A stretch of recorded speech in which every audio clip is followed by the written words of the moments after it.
Y, ok, ya debe estar grabando. Entonces vamos a empezar ahora con el tema de resiliencia urbana. Entonces, para empezar, no sé si alguien quiera compartir qué es lo que entienden por resiliencia. No sé si ya hayan escuchado este término con anterioridad. Yo tengo entendido, profe, que la palabra resiliencia es negarse al cambio. Otra vez, ¿cómo? ¿Negarse, dijiste? Sí, como resistirse al cambio. Ok, sí, ya entiendo. Ok, vamos a ver, hay dos principales definiciones. Más que resistirse es poder recuperarse de un evento, ¿no?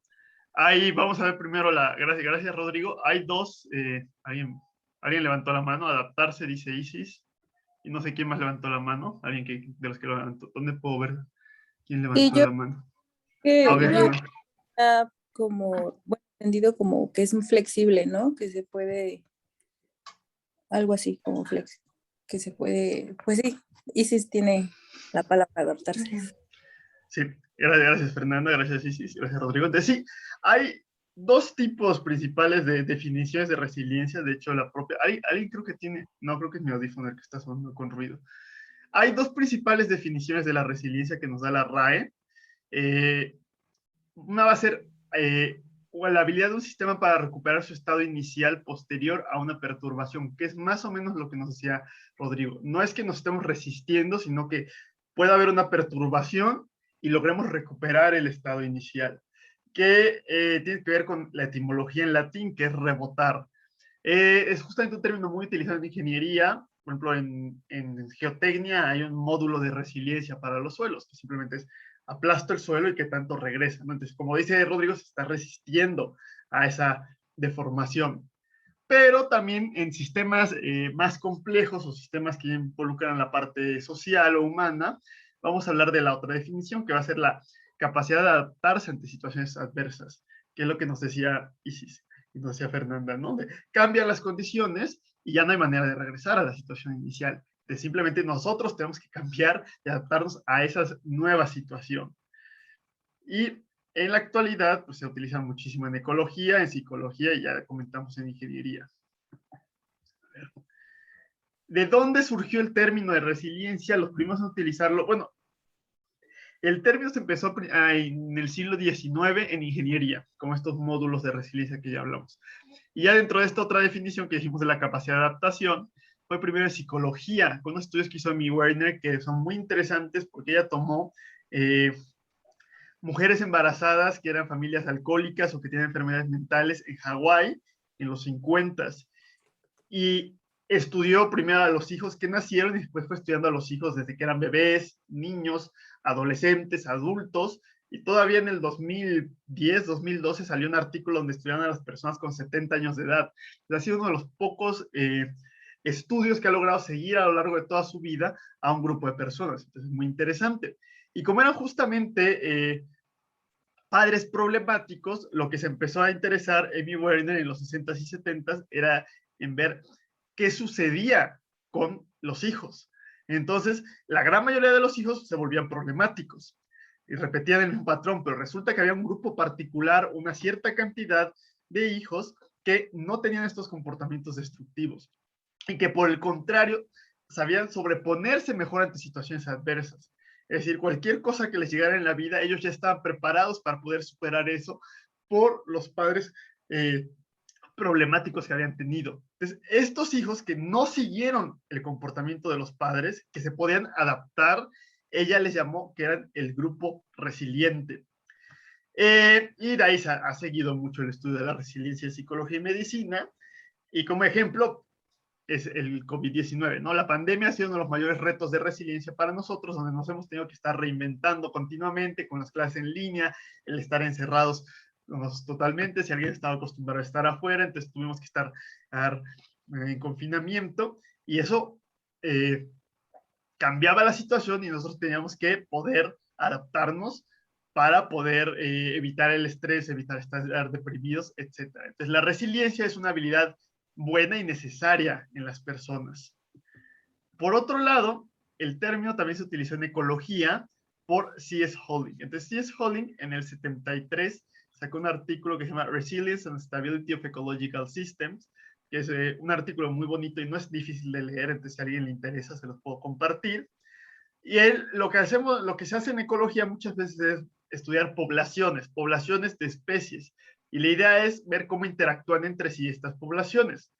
Ustedes habrán visto en abastecimiento de agua, sí, no, sí, abastecimiento, los modelos de población, ¿no? De cómo uno evalúa cómo va creciendo, cómo puede ir disminuyendo una población.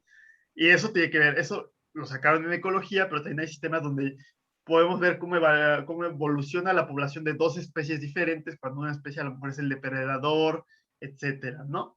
Entonces, la noción tradicional que había en ecología era que había un equilibrio estático, que había una cierta cantidad de la especie X y de la especie Y, que era el equilibrio que tenía el ecosistema.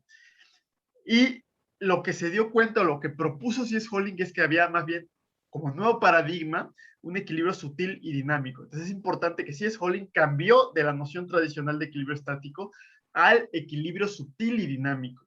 Entonces, donde ya a lo mejor no es constante la cantidad de la población que tiene una especie, sino que puede ir moviéndose en el tiempo, y no quiere decir que sea un sistema inestable, sino que hay varios puntos de estabilidad, o estamos hablando más bien de una estabilidad dinámica o de no equilibrio, donde continuamente están variando la cantidad de poblaciones de las especies, pero parte de eso es lo que le da la riqueza al ecosistema. Lo importante es que las relaciones entre las diferentes especies se preserven y que va a haber una transición continua entre diferentes estados de equilibrio. Ya no es algo estático, sino que es algo que se está moviendo, y los ecosistemas, aún antes de la influencia humana, tenían importantes variaciones. Entonces, no las especies en particular, sino todo el conjunto del ecosistema, todo el conjunto de especies tenía que adaptarse, y a lo mejor eso significaba que iba a bajar la población de una especie, pero iba a subir la de otra especie. Entonces, C.S. Holling nos da... ¿Qué pasó, Joxan? Hay un compañero que comenta que está en espera, profesor, para entrar. A ver. Ah, sí, ya vi. Sí, perdón. Ya debería estar entrando. Ok. Entonces, C.S. Holling, al final, las últimas líneas de sus artículos nos da esta muy buena definición donde nos dice que un sistema resiliente debe absorber y acomodar eventos futuros en cualquier forma inesperada que puedan tomar. Entonces, en el futuro van a haber eventos que no podemos saber cuáles son, entonces no podemos prepararnos ante esos eventos específicamente, y aunque no podemos saber qué eventos van a ser o cuándo van a venir, tenemos que ser capaces de absorberlos y acomodarnos o adaptarnos ante ellos. Entonces sí tiene que ver mucho con el término de adaptación. Y en la ecología, pues tiene que ver con la evolución de las especies y de los ecosistemas. Entonces, como ejemplo, primero tenemos estas gráficas donde es la población X y la población Y, y bueno, hay un punto donde corresponde a cierta población Y y a cierta población X y cierta población Y. Entonces, tradicionalmente tendríamos ese punto de equilibrio, y si nos saliéramos de ese punto, habría una espiral donde llevaría probablemente a la extinción de una especie. Pero C.S. Holling nos dice que no es eso necesariamente lo que va a pasar, sino que podemos estar en este punto, y en este punto va a estar fluctuando a lo largo del tiempo las poblaciones en un ciclo, y si hay alguna pequeña perturbación, se va a mover a otro estado de equilibrio y van a estar fluctuando en ese punto las especies. Entonces, no solo hay un punto de equilibrio, hay múltiples puntos de equilibrio y pueden estar variando continuamente la cantidad de especies. Y como ejemplo, C.S. Holling nos pone que es muy bueno, que es el sistema del bosque del Atlántico canadiense. Entonces, hay 3 especies importantes en ese bosque, que va a ser el abeto balsámico, que es este que tenemos a la izquierda con piñas rojas, la pícea, que es también un pino, pero con piñas azules, y esta polilla Coristoneura freemani, que es muy rara. Su población es muy, muy, muy pequeña y es muy difícil encontrarla en condiciones normales. Entonces, lo que va a pasar es que cuando son las especies muy jóvenes, el abeto necesita mucho sol, pero la pícea crece más rápido que el abeto, y entonces, pero la pícea cuando es muy joven no puede crecer con sol, necesita crecer a la sombra. Entonces, cuando por ejemplo, hay un incendio, lo que pasa es que no hay ninguna cubierta vegetal y entonces empieza a crecer el abeto balsámico, porque el abeto balsámico necesita sol. Entonces empiezan a crecer y eventualmente cuando hay cierta copa de árboles puede empezar a crecer la pícea, porque la pícea necesita crecer a la sombra de un cierto árbol. Entonces necesita al abeto balsámico para crecer. Pero eventualmente la pícea va a crecer más rápido que el abeto balsámico. Entonces va a alcanzar una mayor altura y entonces va a empezar a hacerle sombra al abeto balsámico. Pero el abeto balsámico necesita sol. Entonces, al crecer a mayor altura la pícea, entonces va a empezar a desfavorecer al abeto balsámico y va a bajar la población de este abeto. Entonces, como vemos, van fluctuando las especies y ya en un ecosistema maduro hay bastantes más píceas que abetos balsámicos. Pero cada 40, 50 años que llega a haber una sequía muy fuerte y las sequías estadísticamente van a suceder, a lo mejor con el cambio climático van a ser más seguidas, pero incluso antes de la época industrial había cada cierto tiempo sequías, ¿no? Entonces, cuando hay varios años seguidos de sequía, resulta que esta especie de la polilla, que es muy rara en condiciones normales, va a explotar su población, va a crecer muy rápido y la polilla se va a comer a la pícea. Entonces, van a ser tantas polillas las que van a haber que van a acabar prácticamente con la totalidad de las píceas. Entonces, ¿alguien tiene su micrófono? Ok, ya está. Entonces, cuando las polillas van a acabar con la población de las píceas, otra vez vamos a regresar a ese estado inicial, donde el abeto balsámico es preponderante, puede crecer otra vez porque tiene sol disponible, y cuando logre crecer y aumentar la cantidad de abetos balsámicos, va a volver a ver las condiciones de sombra para que pueda crecer la pícea va a crecer rápidamente, entonces va a desplazar al abeto balsámico y va a disminuir considerablemente la población de abeto balsámico.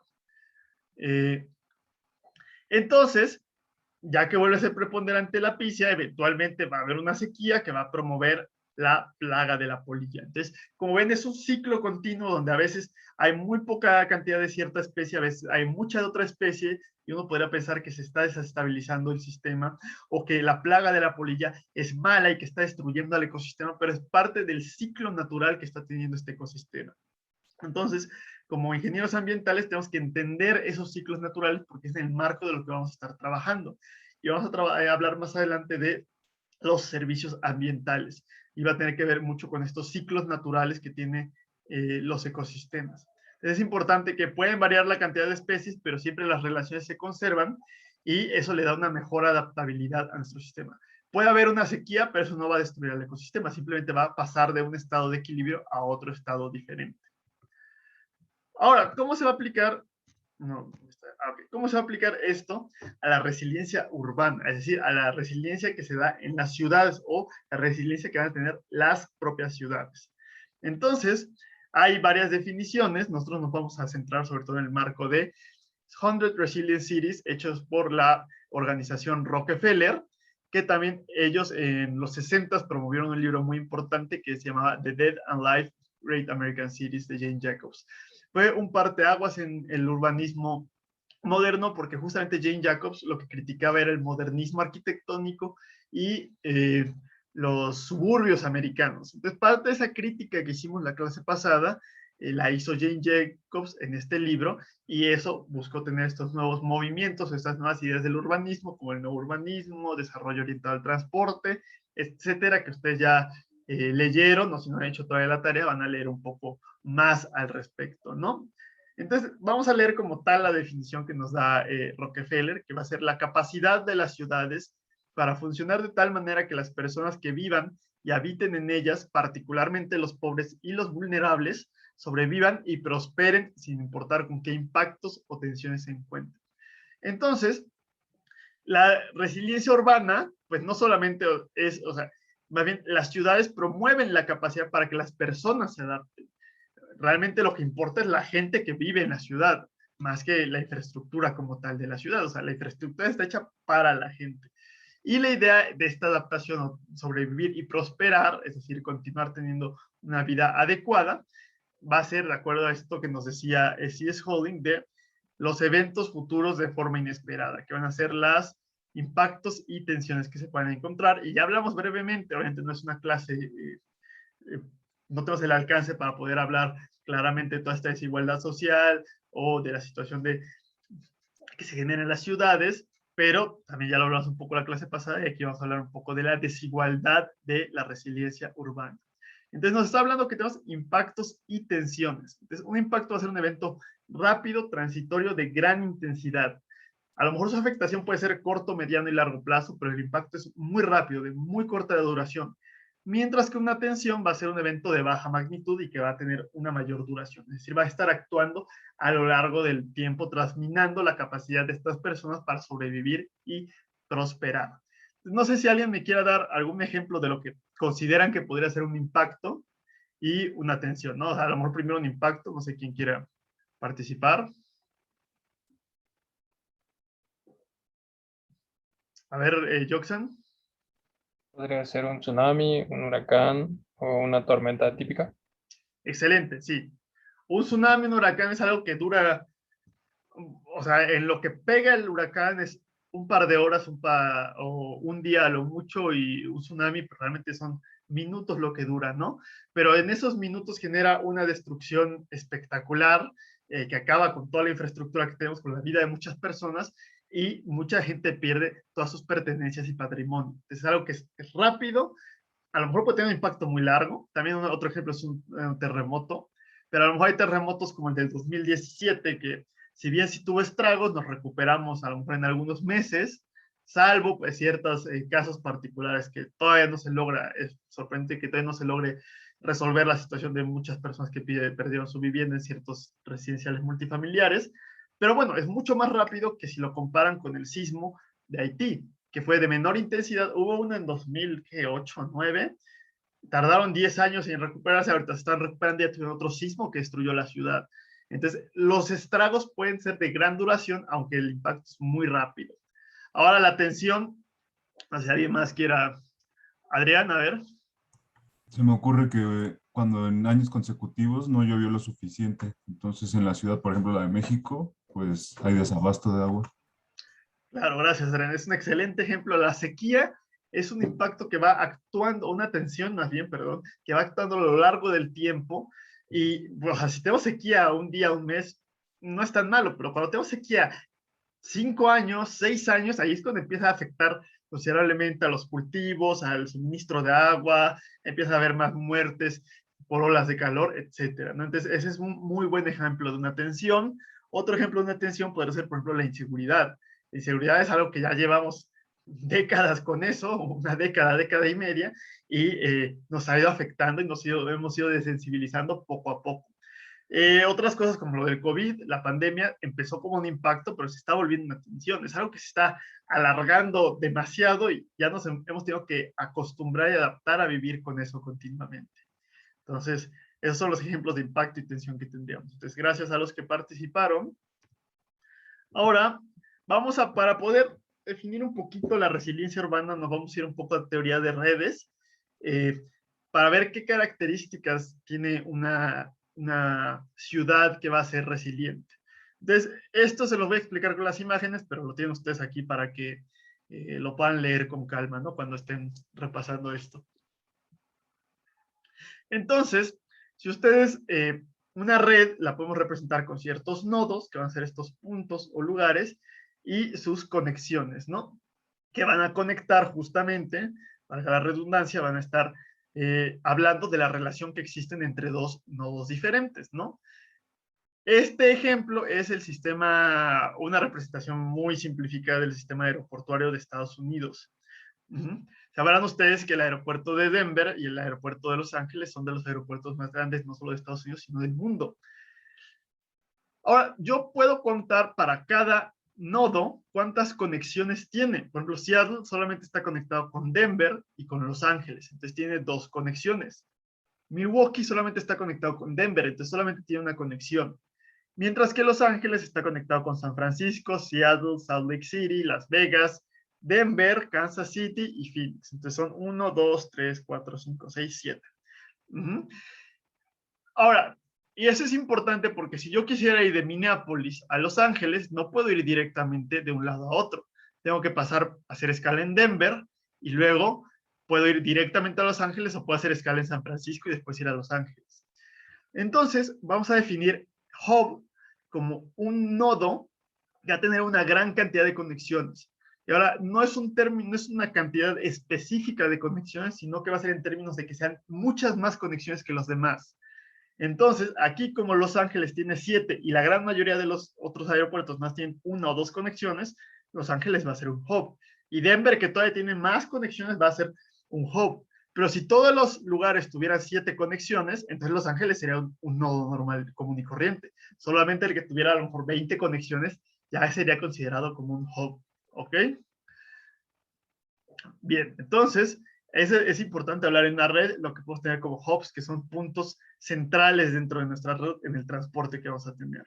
Por otro lado, un clúster, si ustedes estudian esta red, van a ver que por cada color, por ejemplo, estos puntos azules, estos nodos azules, están muy interconectados entre sí, es decir, casi todos los puntos azules tienen conexiones con otros puntos azules, pero con puntos rojos no tienen ninguna conexión. Y con puntos amarillos nada más tienen una conexión. Entonces, si quiero ir del punto azul al punto rojo, tengo que irme interconectando entre puntos azules, después saltar a los puntos amarillos, ir saltando entre puntos amarillos y saltar al punto rojo, ¿no? Entonces, no hay mucha relación entre los puntos rojos y los puntos azules. Entonces, esto le vamos a llamar un clúster, es decir, un grupo de nodos que están muy conectados entre sí, pero que tienen pocas conexiones con el resto. Entonces, aquí en esta imagen podemos ver que tenemos 5 clústeres, ¿no? O sea, el café, el amarillo, el rojo, etcétera, ¿no? Y, por ejemplo, en una ciudad, vamos a hablar ahorita cómo podemos definir los elementos de una ciudad como una red. Ya lo hemos hablado un poco cuando hablamos del metabolismo urbano y lo vamos a ir retomando, pero cada ciudad podría ser un clúster y entonces estas conexiones podrían ser las carreteras que unen diferentes ciudades, pero para irme de una ciudad a otra forzosamente tengo que tomar esta carretera. Y eso es lo importante. Si esta carretera deja de existir, ya no me puedo mover de aquí a acá, aunque estén relativamente cerca estos dos puntos. Lo mismo aquí. Si Denver deja de operar, quedan aislados una gran cantidad de nodos, una gran cantidad de aeropuertos. Entonces, eso tiene mucho que ver con la resiliencia, porque son el tipo de eventos e impactos que podemos tener. ¿Qué pasa si el huracán destruye una carretera? La ciudad queda totalmente aislada. Entonces, ¿cómo nos vamos a adaptar o sobreponer? ¿O cómo puedo yo planear de antemano para que no me afecte en el caso de que suceda eso? Porque huracanes va a seguir habiendo por toda la eternidad, ¿no? O sea, no es algo que nos vamos a deshacer de ellos. Estamos preparando ante ellos. Ahora, una red urbana, esto nos vamos a imaginar que es una ciudad. Entonces vamos a tener elementos dentro de la ciudad y elementos en la frontera de influencia. Entonces, esta es la frontera física de la ciudad, es decir, o sea, en la Ciudad de México, bueno, no es, o sea, a lo mejor la demarcación de los municipios dentro de la zona metropolitana del Valle de México, y esto va a ser la zona de influencia. Estos van a ser los nodos y estas van a ser las redes que los conectan. Entonces, podemos estudiar muchos sistemas de la ciudad como una red urbana. Vamos a hacer primero el ejemplo del sistema de abastecimiento de agua. Entonces, cada uno de estos nodos puede ser un tanque de almacenamiento, puede ser una planta de rebombeo que hay dentro de la ciudad, y obviamente, pues todo esto es la red de abastecimiento que tenemos. Y la gran mayoría de los puntos van a estar dentro de la zona de influencia, pero nosotros sabemos que aunque hay muchos pozos dentro de la Ciudad de México, gran parte del agua que tomamos viene del sistema Cutzamala. Entonces, el sistema Cutzamala empieza en Michoacán. Entonces, nosotros dependemos de las presas que están en Michoacán. Entonces, esas presas que están en Michoacán van a ser parte de la frontera de influencia porque hay un transporte de agua desde esas presas hasta la Ciudad de México. Y si deja de existir la presa y se rompe una de las presas de Michoacán, nos vamos a quedar sin agua. Entonces, los impactos no solamente pueden caer dentro de la ciudad, pero sino también dentro de su zona de influencia. Si hay, no sé qué, bueno, o sea, en Michoacán si pasa algo y se llega a destruir romper una presa, ¿no? Llueve demasiado y se desborda la presa y se rompe, entonces nos vamos a quedar sin agua aquí, aunque a lo mejor no llovió, no hubo inundaciones aquí en la Ciudad de México. Si resulta que un huracán, por azares del destino, acaba pegando en Laguna Verde, aparte del problema del desastre nuclear que habría, nos quedaríamos sin luz nosotros, aunque el huracán no pegue en la Ciudad de México. Entonces, este estudio de las redes urbanas nos va a permitir entender eso que hay. Los impactos pueden ser dentro de la zona frontera física o en la zona de influencia directa. Y entonces vamos a poder hablar de macroelementos y de microelementos de la red, porque suele ser por ese tamaño. En el sistema de drenaje, la red de atarjeas que conectan los diferentes registros dentro de una ciudad suelen tener un diámetro muy pequeño y no suelen llevar un gasto tan grande. Pero la red de drenaje profundo que saca el agua de la ciudad, que van a ser los colectores, los túneles emisores, ya son mucho más grandes y tienen una capacidad mucho mayor. Entonces hay conexiones de diferentes capacidades y en una ciudad, por lo general, las conexiones de mayor capacidad son las que van a salir de la ciudad y les vamos a llamar los macroelementos. Como una carretera, ¿no? También podemos hablar de esto en términos de calles. O sea, las calles, aunque tengamos el periférico o los ejes y tengan muchos carriles, una carretera suele tener más carriles que una calle dentro de una ciudad, ¿no? Entonces podemos estudiar cualquier sistema, el sistema eléctrico, etcétera. Estos nodos podrían ser edificios. Cualquier elemento dentro de una ciudad lo podemos hacer con esta analogía de las redes urbanas. Y va a tener mucho que ver con el metabolismo urbano, porque están habiendo entradas y hay salidas dentro de esta ciudad. Y eso nos va a llevar a la idea de la red resiliente. ¿De qué elementos podemos utilizar nosotros para hacer una red resiliente? Ya hablamos de la resiliencia urbana y dijimos que una ciudad puede ser una red. Entonces, definimos un poco la resiliencia urbana, pero queremos ver qué elementos generan esa resiliencia urbana. Entonces, primero vamos a ver qué elementos generan resiliencia dentro de una red.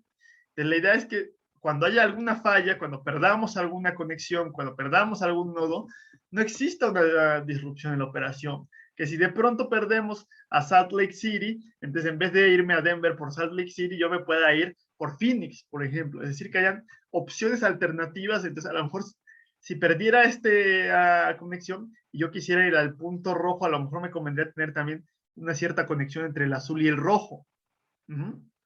Para que si pierdo esto y hay una disrupción, yo pueda seguir operando de manera adecuada. Entonces, esto todavía es muy abstracto, muy teórico, pero lo vamos a ir aterrizando un poco más a las ciudades eventualmente, ¿no? Entonces, hay una posibilidad de adaptarse a los fallos que se llama el fallo de manera segura, que es más o menos esa idea de ingeniería que teníamos o de sistemas técnicos que hablábamos de la resiliencia, que poder aguantar cuando hay una condición de disrupción y recuperarse cuando se recuperen las condiciones normales, ¿no? Que es lo que se le llama la operación en modo de seguridad, que les habrá pasado con su computadora. Cuando la computadora de pronto tiene un pantallazo azul y se vuelve a prender, a veces se prende en modo de seguridad, donde hay desactivadas, a lo mejor está desactivado el internet o están desactivados ciertos programas para que la computadora pueda recuperarse, pueda entender qué fue lo que sucedió y ya después reactiva todo. Pero lo que realmente queremos nosotros en una red resiliente es que sea seguro ante fallas, que es la idea que hablamos de los ecosistemas, que cuando hay una disrupción, en vez de perder el equilibrio, tenemos que ir a un estado reducido, podamos saltar a un estado de equilibrio diferente, es decir, alcanzar un nuevo equilibrio, y esto va a ser fundamental en las ciudades, ¿no? Ya hablamos de todos los impactos y tensiones que podemos tener, entonces vamos a tener que estar saltando a nuevos equilibrios, tener un equilibrio dinámico con los ecosistemas, y esto justamente va a ser la resiliencia. Entonces, una ciudad va a tener ciertas características, ahora sí, que la van a hacer resiliente. Entonces, lo primero es que hay que tener en cuenta que la resiliencia urbana va a ser un enfoque holístico y multidisciplinario.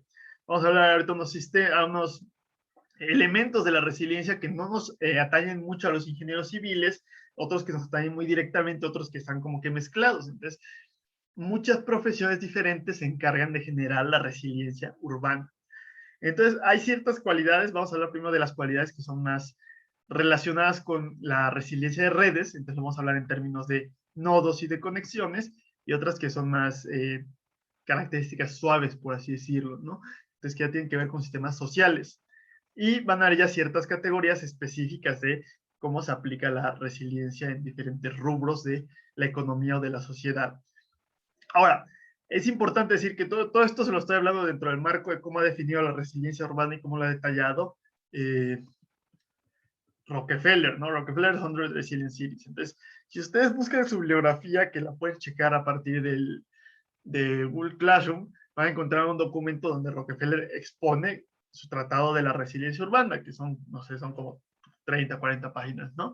De hecho, parte de la lectura de esta clase va a ser leer los ejemplos de diferentes ciudades en el mundo que habla de cómo generan resiliencia.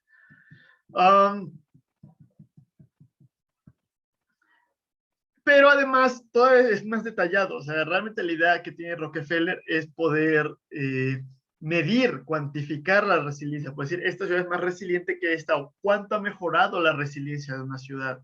Entonces, cada categoría va a tener 3 objetivos que van a tener variables que se van a poder medir, algunas cuantitativamente y otras cualitativamente, ¿no? No nos vamos a meter tanto en eso porque pues no es un curso de resiliencia, ¿no? Y esto realmente es como que un tema de introducción a todo lo demás que vamos a estar viendo. Pero sí vamos a hablar un poco de las cualidades y de las categorías. Entonces, lo primero que va a tener que ver mucho con las redes son los sistemas robustos. Entonces, algo robusto quiere decir que tiene capacidad de sobra o suficiente capacidad. Dijimos que había, por ejemplo, una tarjeta, a lo mejor solamente puede llevar cierta cantidad de litros por segundo, mientras que un colector puede llevar varios metros cúbicos por segundo. Entonces, el colector tiene mayor capacidad que la red de tarjetas y tiene una mayor robustez. Entonces, la idea es que normalmente uno va a diseñar sus sistemas para que tengan robustez ante operación normal, pero también habrán visto ustedes a lo largo de toda la carrera que hay que planear para casos más graves, que es lo que les han hablado mucho del periodo de retorno. Es decir, no voy a diseñar mi sistema de drenaje urbano para las condiciones normales, sino que lo voy a diseñar condiciones de tormenta que van a tener un periodo de retorno de cada 5 años, cada 10, 12, 20, 100 años, etcétera, ¿no? Igual las presas. No hago la presa del tamaño normal, sino la hago un poco más alta para cuando llueva demasiado. Entonces, siempre en todos los sistemas de infraestructura generamos robustez adicional para estar protegidos y eso va a darle resiliencia a nuestros sistemas porque nos va a permitir adaptarnos adecuadamente ante estas condiciones adversas. El problema es que los eventos extremos pues, tienen una incertidumbre importante, ¿no? Entonces, hay que tener mucho cuidado con el análisis estadístico para predecir la capacidad que va a ser necesaria, pero bueno, ustedes en hidrología habrán visto que estudiaban la precipitación histórica para calcular el periodo de retorno. Pero bueno, con el cambio climático va a llover menos en el país, pero a lo mejor van a ser más intensas las lluvias y se van a mover las épocas de lluvias.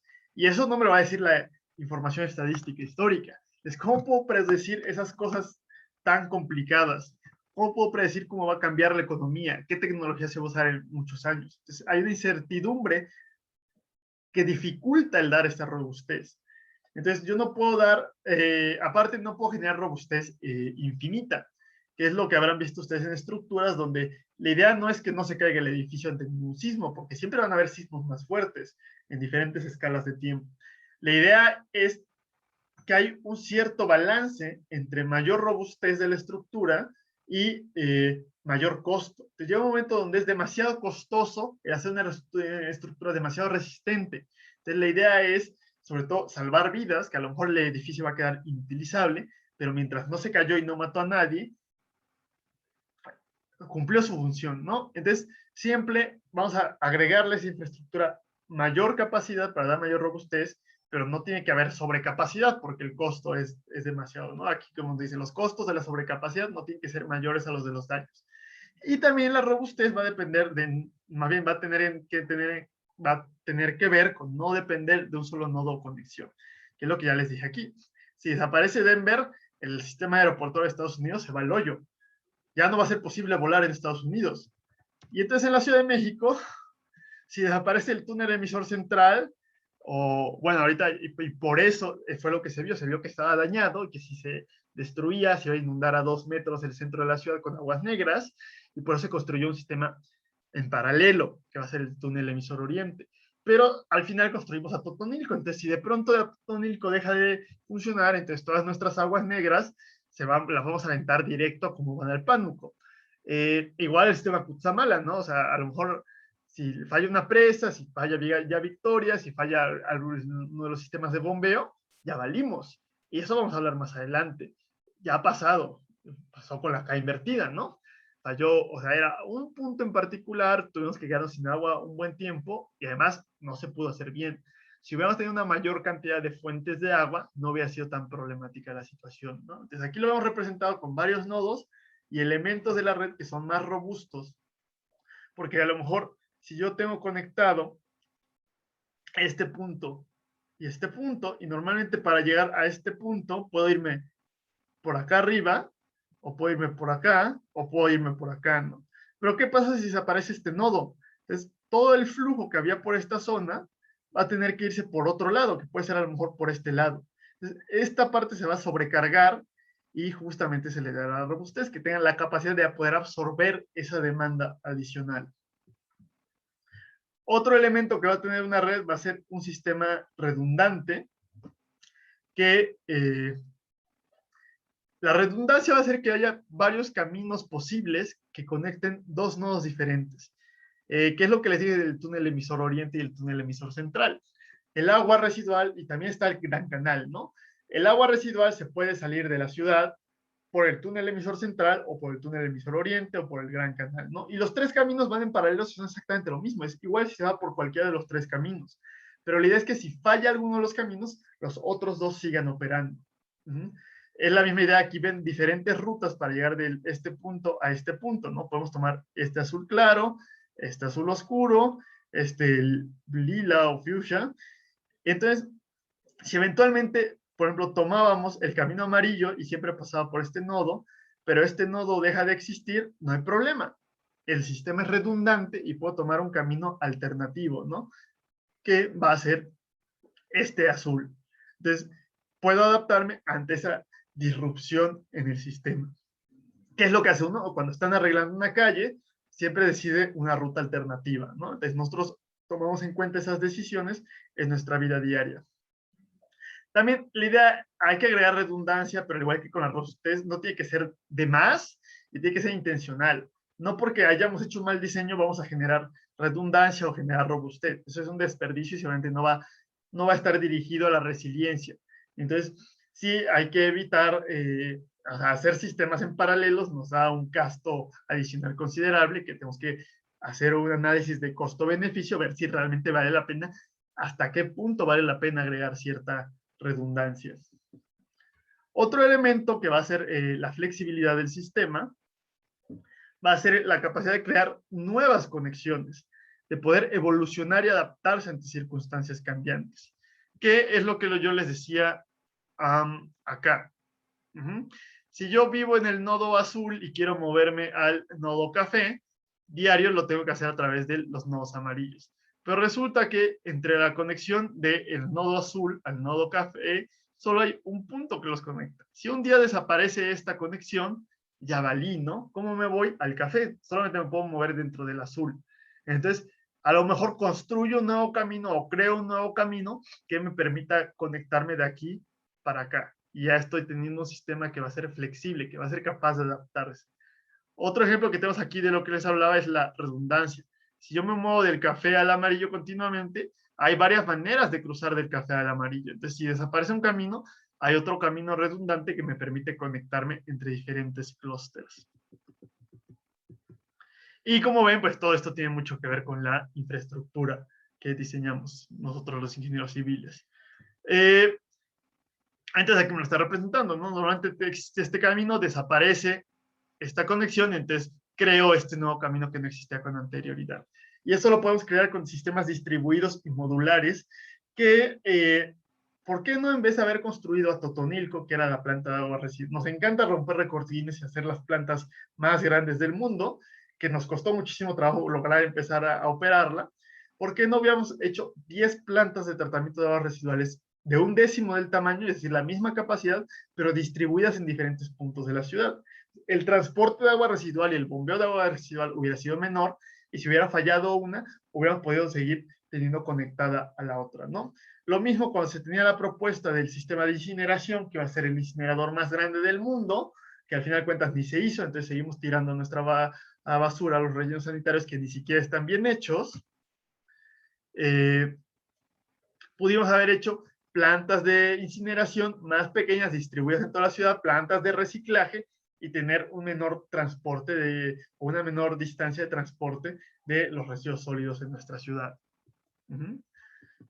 Entonces, no sé si hasta el momento tengan alguna duda con estas características de redes resilientes, o si vamos bien por el momento. Bueno. Bien. Gracias, Isis. Estos son como cosas más duras o analizables como tal con redes, pero van a haber otras características de las ciudades resilientes que no necesariamente ya no vamos a poder representar con redes, porque depende más de la gente. Entonces, esto que en inglés es un término muy utilizado, que es resourceful, no hay como tal una traducción exacta en español, pero lo puedo traducir como sistema ingenioso. Entonces, que va a ser un sistema que es capaz de encontrar de manera rápida nuevas formas de alcanzar metas o saciar necesidades. Esto se habla mucho cuando uno tiene pocos ingresos, o por ejemplo, si uno pierde su trabajo, puedo pasármela lamentando, ponerme a buscar trabajo, o puedo de pronto ver qué puedo empezar a vender o cómo puedo adquirir ingresos rápidamente en lo que me voy adaptando. Entonces, esa capacidad, esa creatividad de podernos adaptar y encontrar soluciones novedosas con condiciones limitadas. Eso es lo que se refiere a un sistema ingenioso. Y para poder lograr un sistema ingenioso tiene que haber una muy buena coordinación entre la infraestructura, el gobierno, la parte financiera y también las personas. Entonces, todos tienen que estar cooperando para poder en conjunto encontrar estas soluciones novedosas. Y la otra característica que vamos a tener va a ser una ciudad reflexiva. Ya hemos hablado de la incertidumbre en el mundo actual, la incertidumbre en la planeación y el cambio, que es la norma, ¿no? La idea de esto de la resiliencia es que es algo que está definido con el tiempo. Precisamente es porque las cosas cambiando en el tiempo, son sistemas dinámicos y no sabemos qué va a pasar en el futuro. Hay una inherente y creciente incertidumbre, entonces tenemos que tener mecanismos que estén evolucionando continuamente, y la manera en la que lo van a hacer va a ser con aprendizaje de experiencias pasadas. ¿Qué ha pasado con los sismos? Es decir, hubo un sismo muy fuerte en el 85 y se cayeron 400 edificios aproximadamente. Y resulta que el sismo del 2017 fue de menor intensidad, pero la aceleración del terreno fue mayor, entonces fue más fuerte el sismo de 2017. Pero en 2017 solamente se cayeron 40 edificios y la cantidad de muertos fue también muchísimo menor. Entonces, podemos tomarlo como un éxito, porque aprendimos y logramos mitigar ese riesgo o mitigar los daños actualizando las normas sísmicas. Entonces, es una característica muy importante de un sistema y de una ciudad resiliente.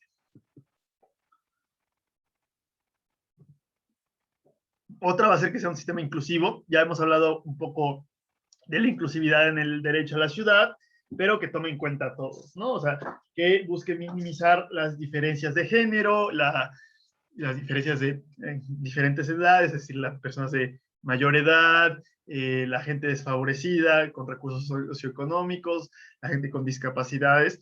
Hay que tener en cuenta que todos sean capaces de adaptar, no solamente unos cuantos, que es lo que vamos a ver ahorita con la desigualdad de la resiliencia. Y eso lo vamos a lograr con consultas comunitarias para que la gente tenga un sentido de pertenencia y haya compromiso. Pero obviamente que las consultas tienen que ser consultas y diálogos de verdad, no simplemente irle a decirle a las personas, esto es lo que vamos a hacer y están de acuerdo, ¿verdad? O sea, realmente tiene que haber un diálogo y esa capacidad de modificar los planes. Y tiene que ver esto del sistema integrado con lo que hablamos de la buena coordinación. De que todo esté trabajando en un conjunto y no esté yendo cada quien por su lado. Y que haya un rápido intercambio de información, que podamos estarnos comunicando de manera adecuada y eficaz. Y esto lo habrán visto ustedes en sus clases bueno, espero que lo hayan visto en sus clases de sistemas, en teoría de sistemas, la optimización global del sistema.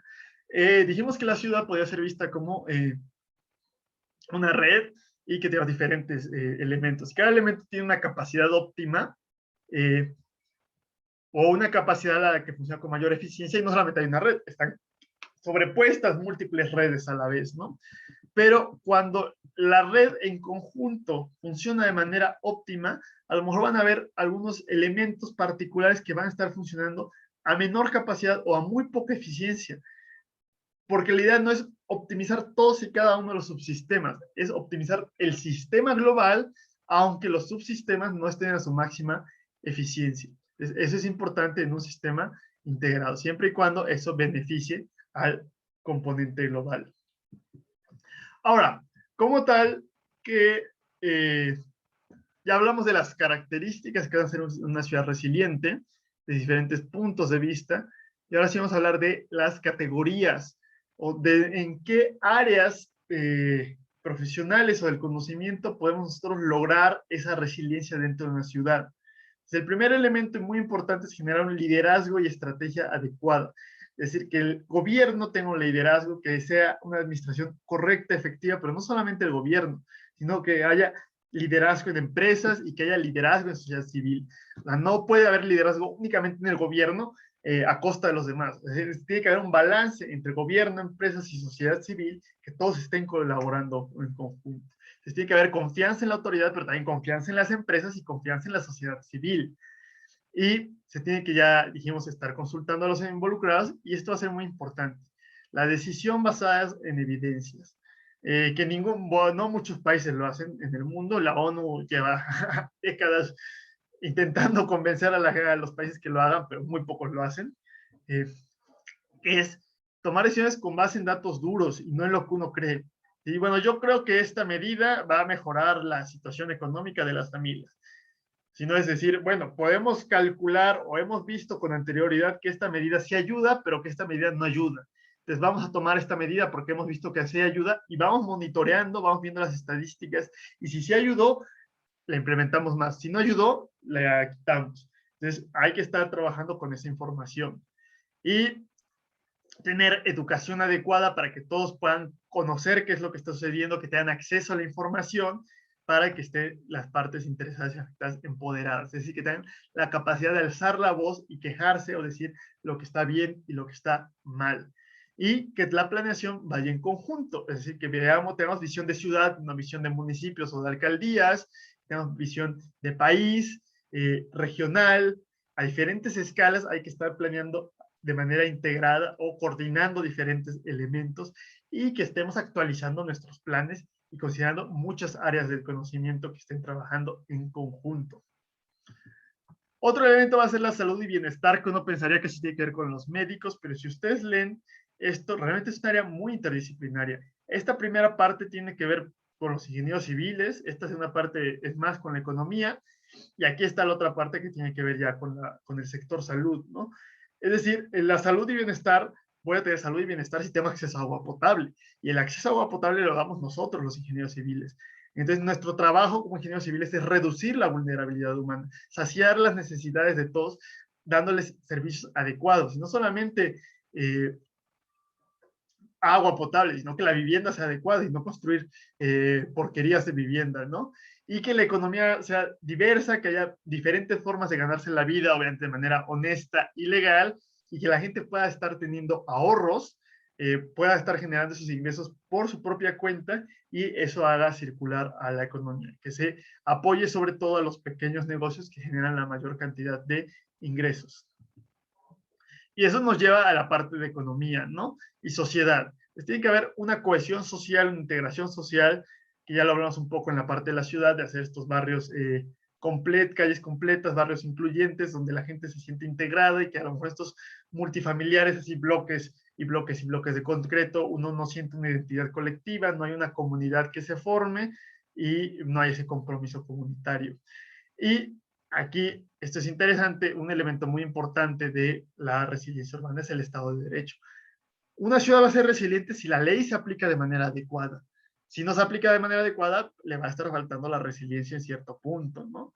Y la economía sostenible, que haya buena salud financiera, es decir, que el gobierno, empresas y personas tengan una buena cantidad de ahorros, que no estén gastando más de lo que ganan, que podamos traer inversiones locales y extranjeras, privadas y públicas, que tengamos fondos de emergencia preparados por si sucede algo y no que suceda algún desastre natural y no tengamos dinero de dónde sacar para solucionar para corregir la situación. Y esta diversidad de ingresos públicos ya lo comentamos un poco en la primera clase de actividades económicas. El caso de Detroit ya se los hablé en la clase pasada, pero el caso de México en los 70 no se los he platicado. Si ustedes se acordarán de sus clases de historia, tuvimos en los 70s y a inicios de los 80s, tuvimos a Echeverría y luego a López Portillo. Y en la época de López Portillo, finales de los 70s, se descubrieron unos yacimientos gigantescos de petróleo en el Golfo de México. Entonces López Portillo dijo, bueno, tenemos dinero de sobra, hay que aventar. De hecho, sacó su discurso donde teníamos que aprender a administrar la abundancia porque nos iba a sobrar el dinero. Y luego en otra región completamente diferente del planeta, sin tener nada que ver con nosotros, resulta que en Israel, bueno, en Medio Oriente, sabrán ustedes que hay un conflicto muy importante entre Israel y Palestina, que tiene tintes totalmente religiosos. Entonces, hubo algo que se llamó la Guerra de los 6 días o de la Guerra de Yom Kippur, donde los países árabes decidieron que iban a destruir de una vez por todas a Israel. Y por el contrario, Israel prácticamente destruyó a los países árabes, ¿no? Le tomó 6 días a Israel ganar la guerra, y después lo que hicieron los países árabes fue bloquear el petróleo. Como se quejaron porque Estados Unidos había apoyado a Israel, decidieron dejarle de vender petróleo a Israel, a Estados Unidos, y eso generó que subiera muchísimo el precio de los combustibles fósiles, de la gasolina, del petróleo. En Estados Unidos fue complicado porque se hacían filas gigantes, bueno, como lo que vimos aquí cuando tuvimos que fue lo de los huachicoleros, se hacían filas enormes para cargar gasolina, había escasez, etcétera, era carísimo, afectó a la economía. Y otros países como México estábamos hiper contentos, ¿no? Porque el petróleo estaba por los cielos, entonces había que administrar la abundancia. Y después resulta que también eso generó inversiones en energías renovables, de ahí surgió la energía eólica, la energía solar, etc. Y de pronto acabó el conflicto porque los países petroleros de la OPEP se dieron cuenta que necesitaban venderle a Estados Unidos. Y bueno, Estados Unidos también empezó a hacer acuerdos con otros países que no eran del Medio Oriente, y entonces se desplomó el precio del petróleo súbitamente. Resultó que los yacimientos que creíamos que eran muy grandes no eran tan grandes, y entonces el precio del petróleo cayó en un 90%. Y entonces de pasar a administrar la abundancia, López Portillo pasó a defender el peso como un perro y nos generó una crisis económica. ¿Alguien abrió su micrófono? Bueno, entonces entramos en una crisis económica que duró 80s, todos los 80s e inicios de los 90s, por depender exclusivamente del petróleo. Si hubiéramos tenido mayor fuente de ingresos, esa caída tan súbita en el costo del petróleo no nos hubiera afectado tanto, porque además cuando subió mucho el petróleo, López Portillo se le hizo fácil endeudarse porque sabía que creía que lo iba a poder pagar. Entonces hay que tener una economía diversa. La infraestructura y los ecosistemas, también esto es algo que vamos a tener mucho que ver nosotros. Nos dice que tenemos que tener una exposición y una fragilidad reducidas, y que aquí, o sea, hay que hacer una infraestructura que cuide al medio ambiente, no hacer infraestructura para favorecer a los autos, aunque poca población tiene autos, aunque destruyamos poco de los pulmones que tenemos, que es lo que pasó con su paso a desnivel en Xochimilco, ¿no? Nos deshicimos de una gran cantidad de áreas verdes que había en Xochimilco, lo que quedó deshecho, funcionando a medias, por un paso a desnivel que va a usar un porcentaje bajo de la población y que va a estar atascado y va a aumentar la contaminación. Entonces, no va a reducir el tráfico realmente. O sea, en un par de meses eso va a estar atascado como estaba atascado totalmente todo lo demás, ¿no?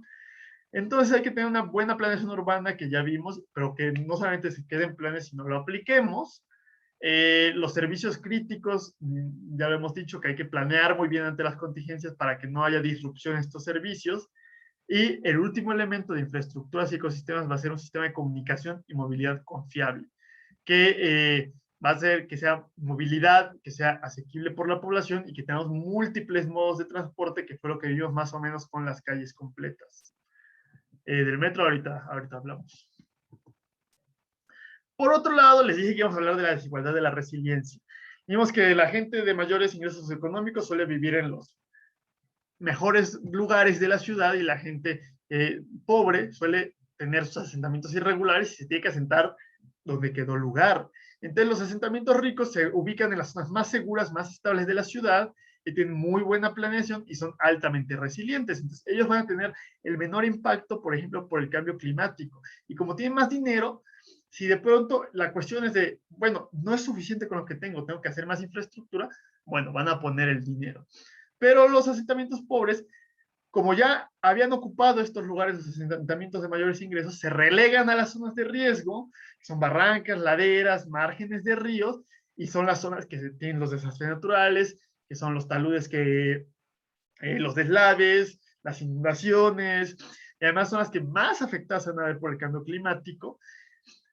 Entonces, es un impacto totalmente desigual, y aparte tienen poco dinero para poder adaptarse, y además, como son, ya dijimos en la clase pasada, el gobierno no tiene la capacidad de hacer asentamientos adecuados para todos, entonces permite que salgan asentamientos irregulares, pero a su vez el gobierno se justifica diciendo, bueno, son asentamientos regulares, entonces no es mi responsabilidad darles infraestructura, entonces tienen mala infraestructura que va a fallar muy fácilmente, y entonces hay un problema de justicia ambiental, justicia espacial, donde los más pobres van a ser los más afectados. Entonces, para favorecer la resiliencia, cuando pensemos en resiliencia, tenemos que pensar en resiliencia para todos, es decir, no porque sean los más afectados solamente va a ser resiliencia para la gente de menores ingresos socioeconómicos, tiene que ser para todos, pero especialmente para la gente de menos ingresos socioeconómicos. Ok, bueno, ese es el marco general de resiliencia urbana. Espero que les haya dado una visión básica y general de lo que corresponde, de los elementos que están involucrados en la resiliencia de una ciudad. Y ahora vamos a hablar rápidamente de lo que es el plan de resiliencia de la Ciudad de México. Para poder actualizarlo un poco, hay que saber que ya existe una oficina de resiliencia de la Ciudad de México. No hacen muchas cosas, pero existe. Hicieron su plan de resiliencia de la Ciudad de México en el marco de 100 Resilient Cities de Rockefeller, que es de lo que hemos estado hablando. Y la idea es que tuviera un enfoque integral con la zona metropolitana del Valle de México, pero ahorita vamos a criticar esto. Y se hizo un plan a corto plazo a partir de 2016, porque tiene varios años que se hizo, y uno a largo plazo hacia 2040, ¿no? Y se habló principalmente de 5 ejes temáticos que eran las problemáticas que había en la ciudad. Entonces, se hizo primero esto que tenía que ver con las tensiones e impactos. Entonces se le preguntó al sector de seguros y al sector de la construcción, pueden ustedes verlo con más calma, qué gravedad, qué probabilidad tenía de ocurrencia, baja o alta, y qué tan grave iba a ser el impacto. Entonces pueden ver cosas como conflicto social, desabasto de agua potable, que es muy probable que haya y que va a ser muy grave, terremotos también, socavones, pero si dan cuenta hay cosas interesantes. Esto es del 2016 y pusieron epidemia, y la epidemia iba a tener una frecuencia baja, según el sector de construcción, y según el sector de seguros media, que eso es claro, o sea, esperamos que la próxima pandemia no nos toque a nosotros, ¿no? Pero también decían que el impacto iba a ser medio. Creo que realmente ahí fue un error importante porque el impacto fue bastante grave, ¿no?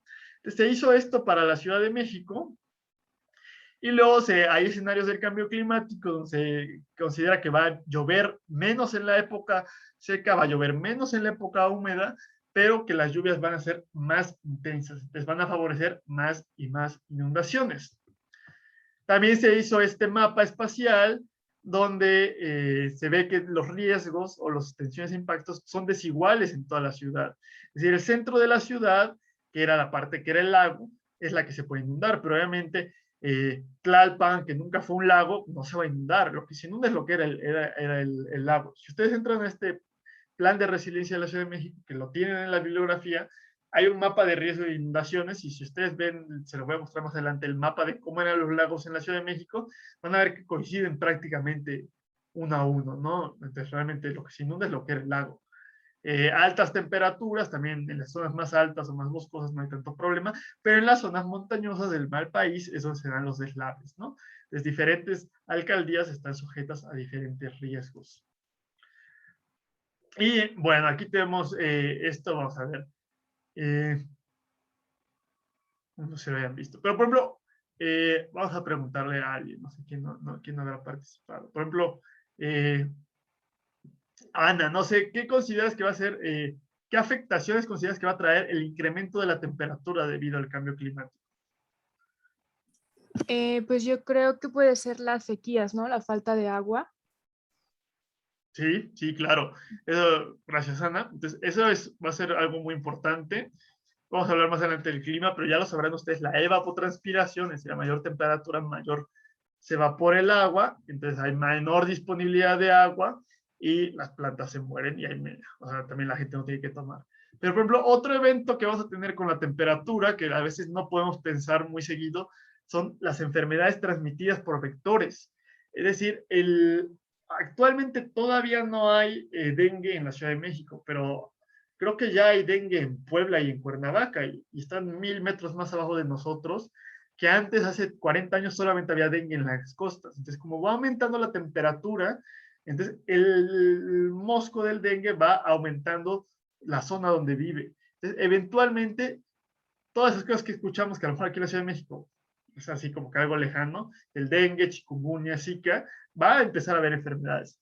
Y también cosas más graves como paludismo, o gracias al transporte de pasajeros, a lo mejor puede llegar fiebre amarilla, etc.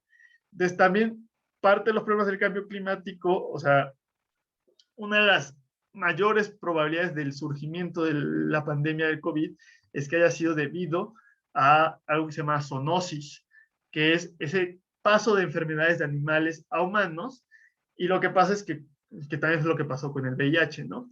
Cuando un animal pierde su ecosistema, entonces entra o se tiene que desplazar, entra en estado de estrés. Y ese estado de estrés lo vuelve más vulnerable a enfermedades y hace que puedan empezar a saltar y a mutar estos virus, ¿no? Entonces, la pérdida del ecosistema, de los que son los probables vectores, ¿no? Como el pangolino, el murciélago, pudo haber hecho que fuera saltando este virus, ¿no? También aquí nos vienen otras afectaciones que nos dijo Ana, que aumento de temperatura iba a generar mayor sequía, pero también la mayor sequía, falta de agua, pero va a generar incendios. Cada vez hay más incendios y en parte es porque hay menos agua y porque hay mayor temperatura, ¿no? Y otras afectaciones importantes que vamos a tener como las olas de calor. Pueden leer esto ya después con más calma y ver todos los detalles que tiene. Entonces, dentro de los 5 ejes que nos está proponiendo la Ciudad de México, el primero que nos está promoviendo es fomentar la coordinación regional. Entonces nos dice, la Ciudad de México y la zona metropolitana del Valle no son dos cosas separadas. Ciudad de México y Estado de México están totalmente unidas entre sí, íntimamente relacionadas y deben estar trabajando en conjunto. Entonces, el problema es que desde hace décadas ha habido diferencias políticas, es decir, siempre está el partido A en la Ciudad de México y el partido B en el Estado de México, y nunca han querido colaborar entre sí. También hay muchos mayores ingresos o mayor nivel de vida en la Ciudad de México y menor nivel de vida en el Estado de México. Hay mayores asentamientos irregulares en el Estado de México. Hay una gran separación entre ambas partes, cuando realmente caminando uno nunca se da cuenta cuando cambia de la Ciudad de México al Estado de México. Entonces, eso ha complicado mucho la colaboración. Pero bueno, o sea, se supone, si el plan de resiliencia estuviera fomentando la coordinación regional, sería plan de resiliencia de la zona metropolitana del Valle de México. Pero es nada más plan de resiliencia de la Ciudad de México. Entonces ya desde ahí hay una contradicción inicial, ¿no? Pero bueno. Ahora vamos a tener la resiliencia hídrica, también es otro, ya lo hemos hablado, es como se ha mencionado en muchas clases, la aparente contradicción de la Ciudad de México, que nos estamos quedando sin agua, pero aparte nos estamos inundando. Y también es parte de lo que hablamos de la justicia ambiental, que hay una desigualdad en el acceso al agua. Hay zonas donde nunca tienen problemas de agua y otras donde nunca les llega agua. Que parte de esto se puede resolver con captación pluvial, ¿no? Creo que en la de suministro sustentable de agua, no sé cómo se llama la materia, creo que es lo de captación pluvial, yo se lo voy a mencionar más adelante, así como de pasada, ¿no? Cuando hablemos de huella hídrica y de las certificaciones. Entonces, la idea es poder corregir, o sea, cosas como la captación pluvial puede corregir, evitar inundaciones y aparte evitar la falta de agua, ¿no? Entonces tenemos que encontrar, primero, reducir la desigualdad hídrica que hay a lo largo de la ciudad, reducir la falta, particularmente la gente que menos agua tiene, hay que atacar esos problemas primero, y hay que evitar el estar extrayendo exageradamente del acuífero, y entonces eso también va a ayudar a disminuir el hundimiento regional, que la gente cuide el agua, y de la infraestructura verde y azul. Esa vamos a tener varias clases específicas de eso para ver cómo nos pueden ayudar a favorecer la resiliencia hídrica. Y también vamos a ver qué se ha hecho en la Ciudad de México, o más bien si se ha hecho algo realmente en la Ciudad de México. Ahora, la resiliencia urbana y territorial, también la planeación urbana es inexistente en muchos lugares de México, ha crecido sorprendentemente. Muchas partes de la ciudad tienen un plan urbano casi cartesiano. Si usted ve los ejes, por ejemplo, tienen una buena orientación, incluso lugares como Nesa, o sea, hay muchos lugares que anteriormente fueron asentamientos irregulares y eventualmente se fueron regularizando y se les fue dando infraestructura, ¿no? Nesa es uno de esos lugares, pero si ustedes ven un mapa de Nesa, las calles son perfectamente perpendiculares. El problema es que tiene falta de transporte en Nesa, y que sigue habiendo mucha falta de infraestructura, ¿no? De redes, de servicios, que es algo que ya no puede decir el gobierno que no es su responsabilidad porque es un asentamiento irregular. Ahora sí es un asentamiento regular, ¿no? Y es donde hay una gran concentración de la población en la zona metropolitana. Pero si ustedes quieren ver más o menos cómo era Nesa anteriormente, no sé si habrán visto la película de Roma, hay parte en la que sale Nesa y tenía, o sea, realmente era muy diferente anteriormente. Si habrán visto la película, una película de Brasil que se llama Ciudad de Dios, ahí va viendo cómo va evolucionando una de las favelas más famosas, pero también más peligrosas creo que es de Río de Janeiro, ¿no? Entonces, sí hay una evolución en estas zonas urbanas. Conforme va aumentando los ingresos de la población, se va estableciendo de mejor manera un asentamiento, ¿no? Entonces, el problema de los asentamientos irregulares, sobre todo en los 60, 70, el crecimiento poblacional fue demasiado rápido, el gobierno no pudo darse abasto, que empezó a dejarle a la gente que hiciera lo que quisiera, lo que pudiera, ¿no? Alguien aquí nos compartió algo. Del plan de desarrollo de la región 13. No estoy familiarizado con el plan de desarrollo de la región 13. No sé si nos puedas compartir un poco. Pues nos habla de alcantarillado y agua potable, todo lo que conlleva hídrico del Valle de México. Lo voy a buscar porque no estaba, no conocía, déjame anotarlo, no se me pase. No lo conocía. Habría que ver de qué año es ese plan que nos estás. Ya, sí, es que es el plan de desarrollo de la región hidrológico administrativa 13, que es la de aguas del Valle de México, creo. Dale, sí. Voy a revisarlo, pero... Son dos planes aparte. Sí, mira, la idea también deberían estar los planes, diferentes planes que tiene. También hay un plan maestro del transporte en la Ciudad de México que lo han modificado y recortado y hecho como Frankenstein 20 veces. Y luego también es un problema importante. Todos los planes deberían estar conectados entre sí, y lo que sí te puedo decir, además, hasta donde recuerdo, o sea, sí leí completo el plan de resiliencia de la Ciudad de México hace un par de años, no recuerdo que haya mencionado eso. Voy a revisarlo a ver y se los comento. Pero sí, la idea es que estuvieran diferentes planes integrados y a diferentes escalas, local, regional y de país. Entonces, gracias por mencionarlo, Isis. ¿Qué otro problema tenemos? También por la inseguridad, se supone no se permite aquí en nuestro país, supuestamente, tener calles cerradas, ¿no? Tener rejas en las calles, etcétera. Pero si ustedes van al poniente de la ciudad, hay una cantidad de cerradas impresionante, pero también en el sur, en Coapa, todos son cerradas. El asunto es que el gobierno llegó un momento en el que no podía darle la seguridad a la gente, y entonces también dijo, bueno, háganlo, ¿no? No hay problema. Pero entonces, ese ha sido un problema importante que se ha generado en el gobierno. Y otro problema es que la mayoría de los asentamientos irregulares se generan en el suelo de conservación, que es donde tenemos la infiltración del acuífero. Entonces, aumentamos la impermeabilidad del suelo y estamos perdiendo zonas naturales, ¿no? Entonces hay que tener una muy buena planeación urbana y territorial en la Ciudad de México. Es un problema importante, un reto que tenemos. Y aquí hay otro, ¿no? El sistema de movilidad integrado.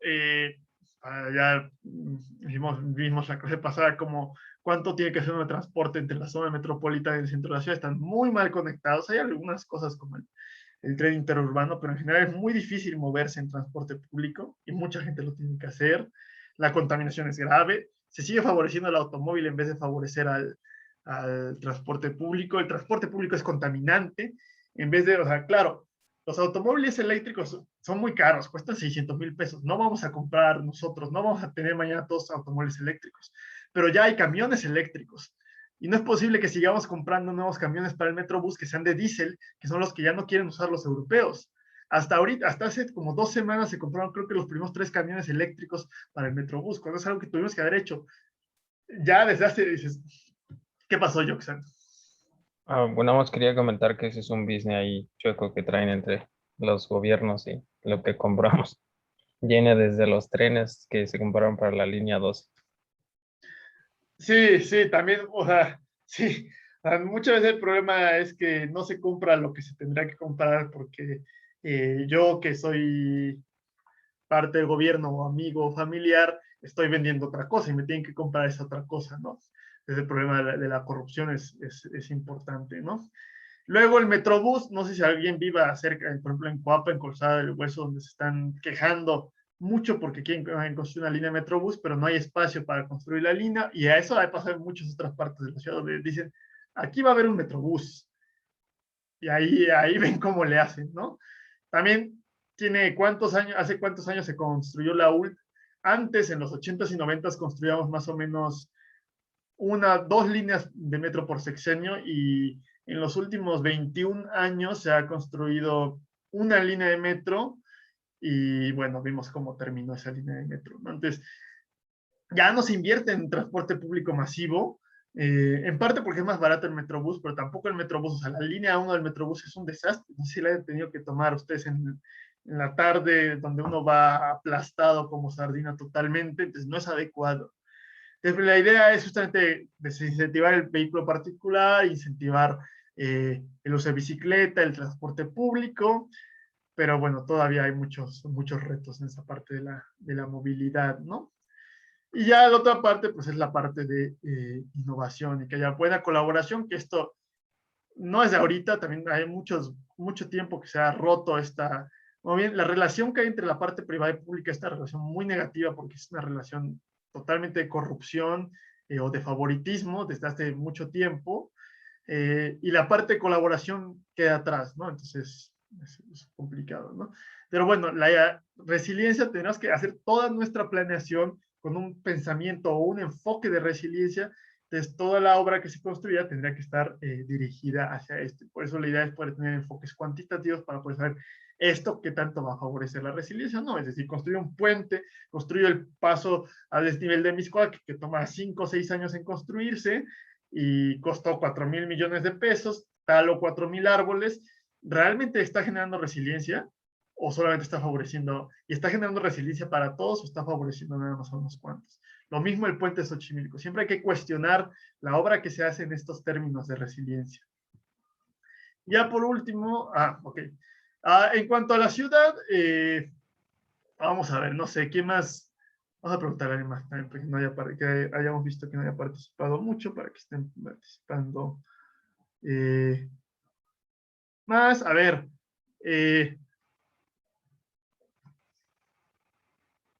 Orlando, no sé, dinos, ¿tú consideras que en cuanto al transporte, la Ciudad de México o la zona metropolitana es resiliente? ¿Y por qué no? Pues yo creo que no, porque, pues, bueno, sí se ha hecho lo que se puede con lo que se tiene, pero es un servicio muy deficiente. Claro, sí, sí, gracias Orlando. Sí, es deficiente y se puede hacer, yo creo que bastante más con lo que se tiene. Y la verdad no hay mucho interés por corregirlo, ¿no? Y tenemos problemas importantes, como el metro que se está cayendo a pedazos. ¿Cómo es posible que hayamos tenido en este mismo año que se haya incendiado el centro de control? No sé si ustedes han tenido todavía la oportunidad de conocerlo antes de que se incendiara. Y que al mismo que a pocos meses haya caído la línea 12 del metro, ¿no?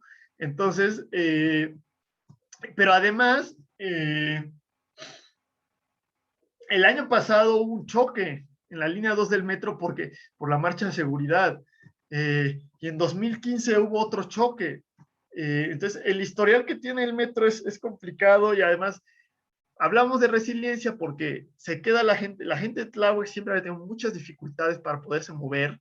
Era muchísimo, la velocidad de tomada venir a Tláhuac, que es una cosita así hiperangosta, con carros estacionados y compuestos. Entonces, el metro era una maravilla porque uno se podía mover muy rápidamente, pero ahora es una prueba de resiliencia el enfrentarse ante que ya no hay metro y ahora a ver cómo se mueve uno, ¿no? ¿Qué otro elemento tenemos aquí? Con agua, tenemos la K invertida, ya lo hemos platicado, que fue un desastre, pérdida de dinero y nos dejó sin agua mucho tiempo, pero ya nos habían comentado varios, por ejemplo, Ana, cuando hablamos de las temperaturas, cada vez los niveles de las presas a lo largo de los últimos años han estado más bajos en primavera antes de que empiece a llover. Después se empieza a llenar, pero no se llena lo suficiente. Entonces, va a llegar un momento en el que ese nivel bajo va a llegar prácticamente a cero y eso va a ser problemático. Pero además, cada año hay inundaciones en los mismos lugares y nunca se corrige nada, ¿no? Si ustedes recordarán que hace unos meses se inundó una buena parte de Tabasco, ¿no? Y lo impresionante es que estuvo inundado durante 2 meses, 1 mes, 2 meses, y no se hizo nada para poderlo corregir. Y después se hizo una lista de un plan de qué se iba a hacer o qué se recomendaba hacer para evitar las inundaciones. Pero también si ustedes se acuerdan, como en 2007 se inundó también Tabasco. Y si uno ve el mapa de lo que se inundó, fue exactamente lo mismo que se inundó hace 15 años que lo que se inundó este año. Y si uno ve las recomendaciones que se hicieron hace 15 años, eran exactamente las mismas recomendaciones que se habían hecho con anterioridad. Y no es algo que haya cambiado o no se aplicaron esas recomendaciones. Y ahorita se están haciendo las mismas recomendaciones y hay que ver si realmente se van a aplicar o en otros 10 años se va a volver a inundar exactamente igual, ¿no? Esto se los dejo para que lo estén reflexionando, que si realmente como ciudad estamos preparados o si hemos actuado adecuadamente, ¿no? Pero también hay que recordar que aunque podamos ser muy cerrados entre nosotros los mexicanos, ¿saben? Cuando hay desastres solemos tener una solidaridad impresionante, ¿no? Que fue lo que pasó en el 2017. El gobierno no hizo mucho, pero salió toda la gente a trabajar en conjunto, y aunque entonces la parte institucional quedó un poco corto, la sociedad logró levantar ese evento para generar esa resiliencia. Y esa respuesta de la sociedad también va a ser muy importante. Ya por último, ¿qué tiene que ver la resiliencia con los edificios? Bueno, hay que ver que si una ciudad está sujeta a impactos y tensiones, el mismo edificio también está sujeto a impactos y tensiones. Hay que planear para que se pueda sobreponer a ellos y que también el edificio facilite la resiliencia y no vaya en contra de ella. También la ciudad tiene que ayudarle a la gente a ser más resiliente. Entonces, un buen edificio planeado adecuadamente va a ser un foco para desarrollar la resiliencia. Mal planeado, pues no va a desarrollar la resiliencia, ¿no? Entonces, parte de un edificio sustentable tiene que ser un edificio que favorezca la resiliencia urbana.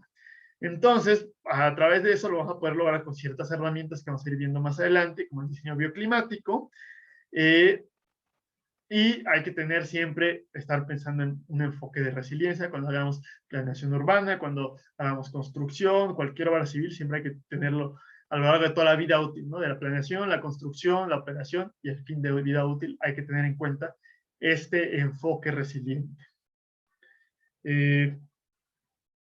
Y bueno, a ver, eso es todo por la clase de hoy. No sé si tengan alguna duda o algún comentario que quieran hacer.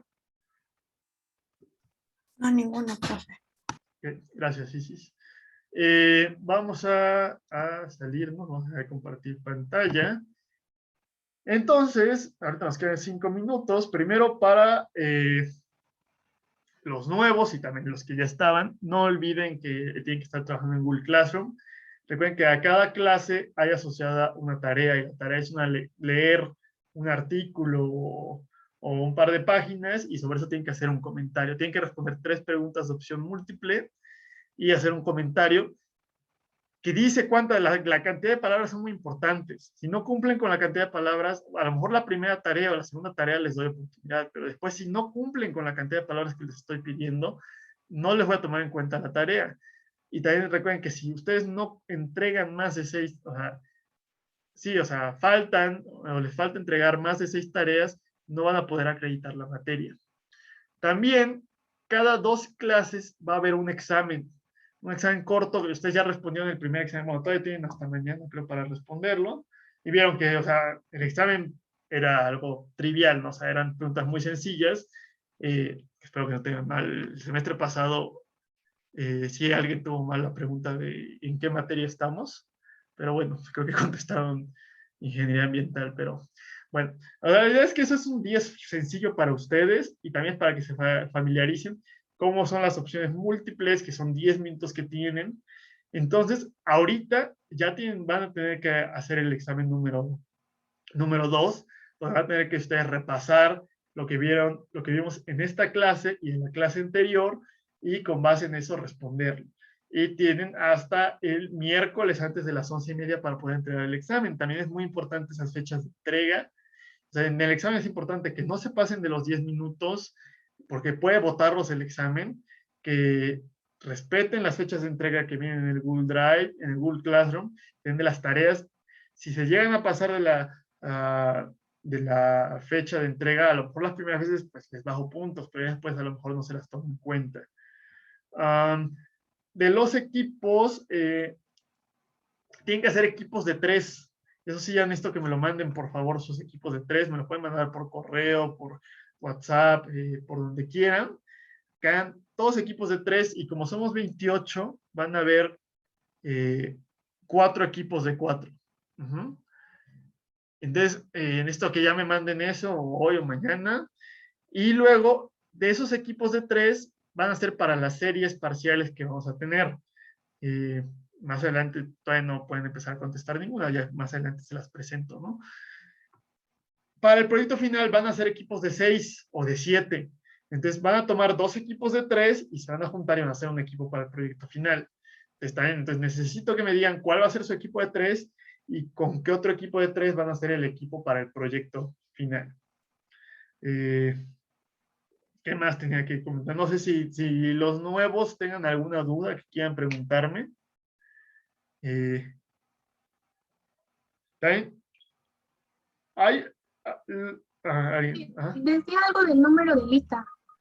Sí, el número de lista se los va a aparecer en el Google Classroom. Ya voy a ver esta, a ver si puedo ponerles el número de lista. Gracias. Nada. Ahí está, en el grupo de WhatsApp, lo que les dije que se presentaran, por favor, con su nombre para poderlos identificar. Bueno, ahorita ya hay 29, pero porque saqué a alguien, pero resultó que sí era alumno de la clase. Hay 30 personas en el grupo de WhatsApp, pero nada, somos 28. Entonces, contando a mí, deberíamos ser 29. Entonces, hay alguien de más, no sé si se haya metido con dos. No, yo tengo 2 números, profesor, perdón, que mi teléfono ya no funciona bien y puse el otro, el de trabajo, pero soy yo. Ok, gracias. Sí, entonces no hay problema, ¿eh? Nada será por eso. Puedes estar con los 2 números sin ningún problema. Lo de los números de lista debería publicarse en el Google Classroom, y si no, igual se los comparto yo por el grupo de WhatsApp, ¿no?